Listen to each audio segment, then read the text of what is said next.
Welcome to Despicable Maine Deep Dive Podcast. Today on the show, we're looking at a pretty stark claim. The Constitution institutionalizes competition for control over others. Yeah, that's the heart of an argument we're really going to unpack today.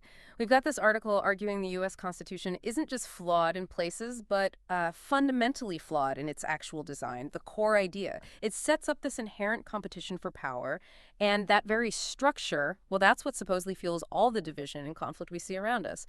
So our mission here, as always, is to get into this perspective, understand the reasoning, even if it pushes against how we normally think about the Constitution. Doesn't matter if you're deep into constitutional law or if this is totally new territory for you, we're going to break down the key points from this source. Okay, so the central claim, right out of the gate, Article 1. The source says this part, often missed even by critics, is the real key to understanding why the nation seems stuck in this perpetual strife. Why? Because according to this article I literally institutionalizes competition for control over others. Let's dig into that. Article 1, specifically sections 2 and 4, they lay out how representatives get chosen, and the source puts a lot of weight on that word, chosen. Right. The argument is that chosen isn't neutral. It inherently signals a contest, a rivalry. It's not suggesting collaboration or stewardship or anything like that. It's about winning a fight. So the whole system, from the get-go, is built around people competing for these positions of power. It's less about finding common ground, more about securing that seat so you can make the decisions. And what's really interesting is how the source sees this. It's not an accident, not some unfortunate side effect. It's foundational. The Constitution, in this view, inherently pits people against each other. They vie against each other for power. And the goal, well, it's framed as securing a seat to rule, essentially, to impose your ideas. The source pushes this even further, suggesting the framers knew exactly what they were doing with human nature. They weren't naive idealists. Not at all. Instead of trying to restrain self-interest or ambition, the argument is they actually weaponized it. Weaponized it? How so? By designing a system that, quote, fuels rivalry, channels ambition, and cloaks it in the language of civic virtue. Okay, so it's like, imagine setting up a reality TV show, right? But the grand prize is you get to tell everyone else what to do. Of course that's going to create nonstop drama and fighting. You've baked it into the rules. Is that the idea? That's a pretty good analogy, actually. And connecting that back, the source contends that elections weren't designed to bring peace or unity. They were meant to manage war. A bloodless war, maybe, but still a war, a struggle for dominance. And the result? The source says it's a permanently divided people, just locked in this constant struggle over who gets to pull the levers of government, which ultimately means who gets control over individuals, over families, over your life. And it asks you, the listener, to really think about what elections do, according to this view, how they supposedly rip families apart, they end friendships, turn neighbors into enemies. It's quite a charge. It definitely makes you question the whole process. The source claims elections basically ignite every cultural and moral dispute into an inferno. The specific fights might change, yeah, but the underlying system, the competition driving it all, that stays the same cycle after cycle. New scapegoats maybe, but the same game. And within the system, the source sees this constant push for, well, more loyalty, more devotion, more obedience. Right. It even points to things like real ID as an example of the state demanding more compliance, more identification with it. Yeah, and it has a particularly sharp take on, say, Christians participating in this whole electoral battle. The argument isn't just that it's ineffective, but that the system itself is, well, corrupting.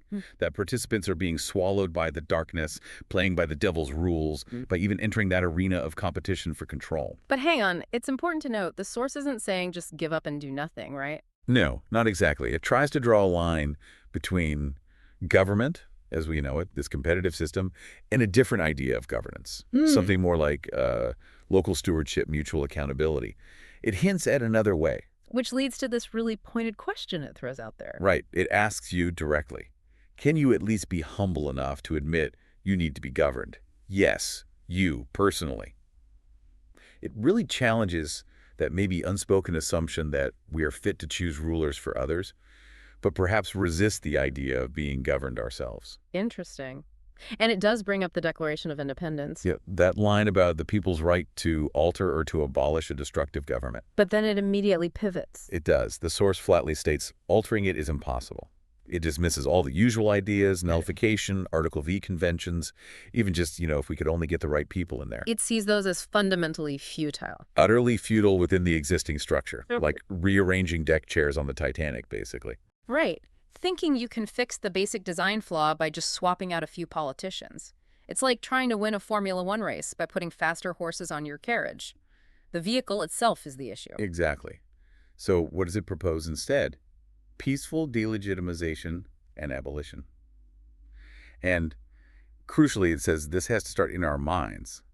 It's about how we think about the government first. Okay, so how does a government stay afloat if not just by force? The source points to two things. Force, obviously. Yeah. But also legitimacy. The belief, held by the people, that the government has the right to rule. And this is where the source gets really critical of things many people see as normal, even virtuous civic duties. Oh, yeah. It lists a whole bunch of actions that, in his view, lend legitimacy to this flawed system. Things like voting itself, getting caught up in the left versus right debates, identifying as a constitutional conservative. Even listening to certain talk radio shows. Apparently. Also, things like flags in churches, reciting the Pledge of Allegiance, even appealing to the government on issues like abortion. Wow. It really doesn't hold back. Participating in these things is framed as, what was the phrase? Being a steward for Satan himself. That's the exact phrase used. It's incredibly strong language, framing these actions as actively propping up a system it deems fundamentally immoral. And it backs this up by pointing to the results, the consequences it sees flowing from this system. Right. Things like the number of abortions, the amount of money it claims is stolen through taxes and inflation, loss of privacy, government surveillance. And even the potential for things like central bank digital currencies. All presented as evidence of the system's destructive nature. So after laying all that out, the source calls for repentance. Yes, but it defines that very specifically. Not just feeling sorry, but metanoia, a profound transformation of mind, heart, and behavior. A complete turnaround in thinking and acting. And part of that transformation involves rejecting what it calls brainwashing about the Constitution. Exactly. It lists several specific ideas to reject. That the framers were all devout Christians or uniquely intelligent. That separation of powers actually works as a check. That the Constitution is a natural extension of the Declaration, that it truly protects unalienable rights. That founders and framers are the same thing.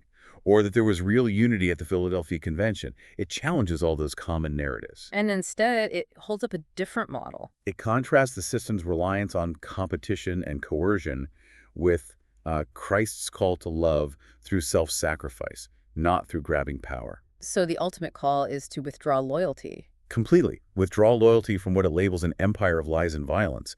It argues this mental and spiritual withdrawal is the first essential step. Because, as the source puts it, no just society can be built on the premise of us versus them. And no true peace can arise from a structure that demands bitter competition to function.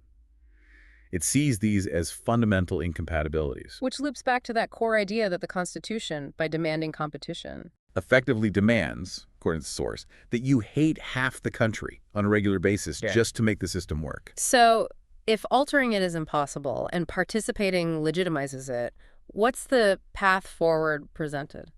Well, it's definitely not about finding better candidates or starting third parties. Those are seen as just playing the same flawed game. Instead, the focus shifts entirely.